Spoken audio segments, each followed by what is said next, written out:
لیے سب خوشیوں سے جھوم کے آپ کے گھر میں لائن لگا دیتے ہیں، لیکن قسم خدا کی حقیقت میں گھر میں بیٹا پیدا ہوا، نعمت خدا ہے تو خوشی کرنا، ہو سکتا ہے تمہارے بڑھاپے میں وہ کام آ جائے۔ گھر میں کوئی اللہ نے نعمت پہ نوازا ہے، تم خوشیوں سے جھوم اٹھنا، مٹھائیاں تقسیم کر لینا، ہو سکتا ہے تمہارے لیے کامیاب ہو جائے، لیکن قسم خدا کی وہ اولاد جسے اللہ حافظ قرآن بنا دے، جس کے سینے میں قرآن جیسی دولت ہو جائے، قرآن جیسی کتاب مقدس جس کے سینے میں محفوظ ہو جائے، قسم خدا کی اس نعمت پر جب بندے مومن خوشی مناتا ہے تو صرف دنیا نہیں کامیاب ہوتی ہے بلکہ آخرت میں اللہ تعالیٰ اس کے ماں باپ کے سر پر سورج سے زیادہ چمکدار تاج عطا فرما دیتا ہے۔ نعرہ تکبیر،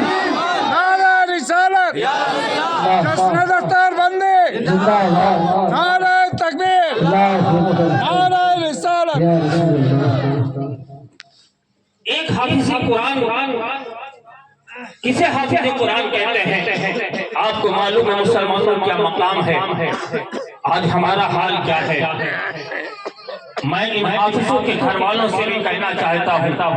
ابھی تک تو تم رضوان کہتے تھے، ابھی تک تو تم تیز آواز میں بول دیتے تھے، وہ تمہارا بیٹا تھا، تمہارا بھائی تھا، تمہارا بھتیجا تھا، لیکن جب ایک کوئی حافظ قرآن بن جاتا ہے تو پیارے مصطفیٰ فرماتے ہیں کہ اس کی طرف پیر کر کے بیٹھنا بھی منع ہے، اور اللہ کے نبی فرماتے ہیں جو حافظ قرآن کا، عالم دین کا جو کوئی احترام کرتا ہے، مصطفیٰ فرماتے ہیں جو کوئی ان سے مصافحہ کرتا ہے گویا کہ اس نے مصطفیٰ سے مصافحہ کیا ہے، جو انہیں دیکھتا ہے گویا کہ مصطفیٰ جانے رحمت کا دیدار کرتا ہے۔ اندازہ لگائیے گنبد خضرا دیکھنے کے لیے لاکھوں روپے انسان خرچ کرتا ہے، لیکن اسے مصطفیٰ دیکھنے کو نہیں ملتا ہے، وہ دیواریں دیکھنے کو ملتی ہے، وہ گنبد دیکھنے کو ملتا ہے جس میں میرے مصطفیٰ جگہ فرما ہے۔ اور حافظ قرآن عالم دین کے لیے اللہ کے نبی نے فرما دیا کہ جس نے حافظ قرآن کو، عالم دین کو محبت سے دیکھا گویا کہ رسول اللہ کا دیدار کیا۔ اندازہ لگائیے کتنا اعلیٰ ان کا مقام ہوگا، کتنی اعلیٰ ان کی شان ہوگی۔ لیکن آج مسلمانوں افسوس کا مقام تو یہی ہے، ہم دیکھتے ہیں ماحول اپنی بستی کا نہیں، ہر جگہ کا مسلمانوں کا یہی ماحول ہے، ہم اپنی اولاد کو نہیں دیکھتے، اپنے آپ کو نہیں دیکھتے کتنے گنہگار ہیں، لیکن کوئی اگر حافظ نکل رہا ہے ہم اس کا لباس بھی دیکھ رہے ہیں، ہم اس کے بال بھی دیکھ رہے ہیں، اس کی چال چلن بھی دیکھ رہے ہیں، ہم اس کی کردار پر بھی نظر ڈال رہے ہیں۔ چاہیے تو یہ تھا ایک حافظ نکلتا ہم نظروں کو جھکا کے سلام کر لیتے، مصطفیٰ کریم ہم آپ کے امتی ہیں، اور یہ جو سامنے والا جو جا رہا ہے یہ کوئی اور نہیں ہے بلکہ اللہ کی کلام مقدس جسے قرآن کہا جاتا ہے، وہ قرآن جس کے بارے میں شاعر کہتا ہے اے قول محمد قول خدا، فرمان نہ بدلا جائے گا، اور بدلے کا زمانہ لاکھ مگر قرآن نہ بدلا جائے گا۔ سامنے جانے والا کوئی عام انسان نہیں ہے بلکہ وہ جا رہا جس کے سینے میں قرآن ہے، قرآن پڑھنے والا جا رہا ہے۔ تم نے عظمت نہیں کی، تم نے عزت نہیں سمجھی، آج ہم اور آپ نے حافظوں کی قدر نہیں سمجھی، لیکن قدر پوچھو تو قبر کے مردے بھی قدر جانتے ہیں، قبرستان کے مردے کی قدر کو جانتے ہیں، ان کی عزت کو جانتے ہیں۔ اسی لیے میرے نبی فرماتے ہیں کہ جب ایک حافظ قرآن چپ چاپ قبرستان سے گزر جاتا ہے اللہ 40 دن کے لیے قبرستان سے عذاب کو دور 40 دن کے لیے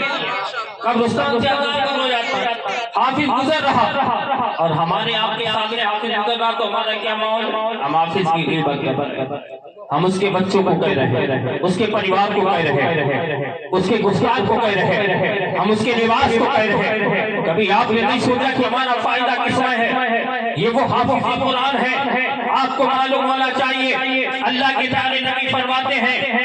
جب پل صراط قائم ہوگی اللہ تعالیٰ فرمائے گا